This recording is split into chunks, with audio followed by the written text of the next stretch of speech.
Now the British Admiralty had to make sure its own house was in order. Why didn't you go down on your ship, sir? Like hundreds of others did. Awkward questions might just undo the propaganda victory they had so roundly won. I'd like to make a comment, sir. I think that those of us who survived have, well, almost a duty to those that didn't to find out why we were left so open to attack. Especially when we were given assurances right at the outset that we would be under the protection of the British Admiralty. The judicial inquiry was held just a month after the sinking. Captain Turner arrived, unaware of the trap that had been set.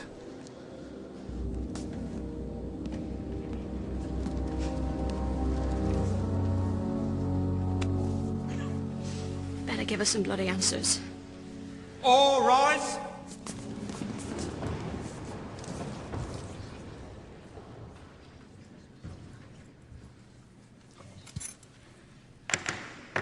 I declare this investigation into the sinking of the Lusitania open. All fit.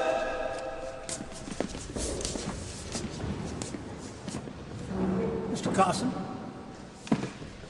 My lord, this isn't an ordinary case for inquiry, where we must determine the cause of the accident, for that is known. In this inquiry, the questions are with regard to the conduct of the captain. Whether or not he navigated his ship in accordance with his strict instructions, and thus whether or not he could have done more to save the 1,198 lives that were lost that day.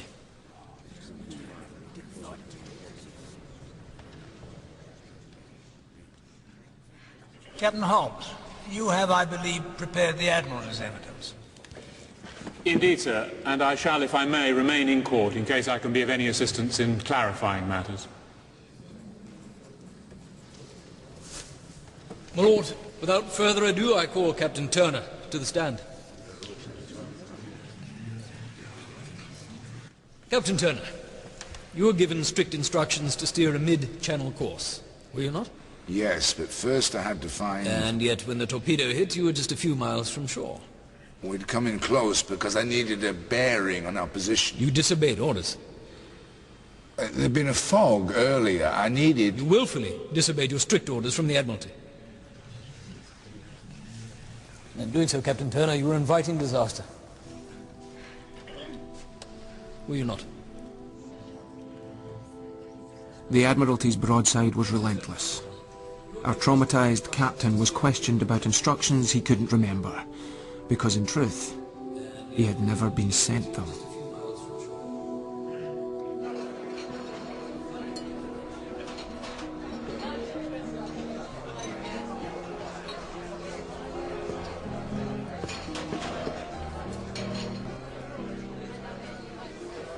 Hard day for you, sir. But you stuck to your guns. I'm beginning to think it doesn't matter much what I say. Seems like they've already made up their minds. Sir, that officer from the Admiralty who interviewed me... What about him? He told me it would help the inquiry if I told them I'd seen at least 2 torpedoes. Even 3. The more the merrier, he said. They're not interested in the truth. This is what happens in war. Everybody gets their hands very dirty, very quickly.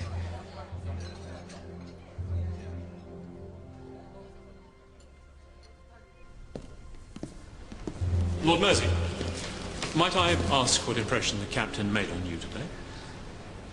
My impression is a perfectly straight and honest man. No shred of evidence to suggest that he's in the pay of the Germans. I think the Admiralty has been quite improper to suggest it. Are you minded then to judge the man simply incompetent? Captain Holmes, you made it very clear to me what the Admiralty wishes the findings of this independent inquiry to be. However, my duty is to see that the truth prevails.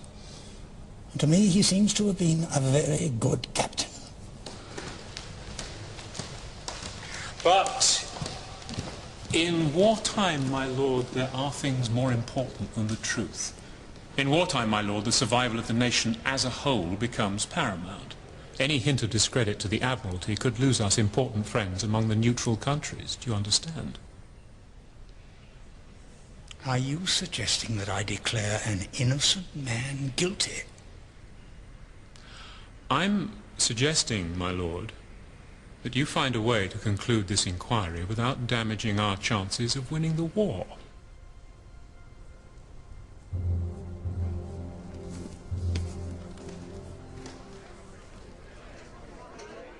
What will happen, sir, if they find you guilty?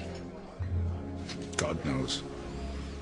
At best, stripped of my ticket and kicked out.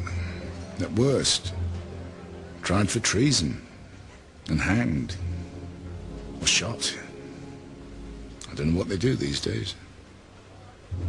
Whatever's cheapest, I expect.